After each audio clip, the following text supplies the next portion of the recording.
বাংলাদেশ অস্ট্রেলিয়ার মাটিতে ঐতিহাসিক স্মরণীয় টেস্ট ম্যাচ জিতছে। তার জন্য বাংলাদেশ দলকে অভিনন্দন জানাই, কংগ্রাচুলেশন। বাট অনেকে বলতেছে যে দ্বিতীয় টেস্টও এভাবে জিতবে, দ্বিতীয় টেস্টও বাংলাদেশ জিতে অস্ট্রেলিয়াকে হোয়াইট ওয়াশ করবে, কিন্তু এটা আমি বিশ্বাস করি না।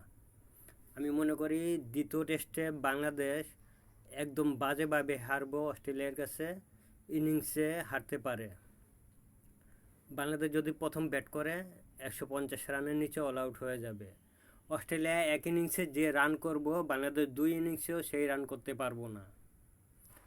কারণ সাধারণত বাংলাদেশ যে প্রথম ঐতিহাসিক ম্যাচ জেতার পর যে আনন্দ করছে, নাচানাচি করছে, এবং সাংবাদিক বাইরা যে পাম্পটি মারছে, বাঙালি প্লেয়ারদের তেল মারছে, এই কারণে স্বভাবতই বাংলাদেশ দুর্বল হয়ে যাব এবং প্রথম টেস্টে যে অকল্পনীয় অসাধারণ ফলাফল করছে তার বিপরীত ফলাফল করব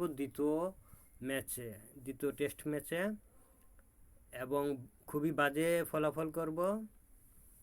200 রান বাংলাদেশ পার করতে পারবো না, 2 ইনিংস খেললেও 200 রান পার করতে পারবো না, 2 ইনিংসে 200 রানের নিচে থাকবো। এমনকি এক ইনিংসে 100 রানের নিচেও থাকতে পারে। আর অস্ট্রেলিয়া এক ইনিংসে যে রান করবে, বাংলাদেশ 2 ইনিংস মিলেও সে রান করতে পারবো না। এটা আমার প্রেডিকশন।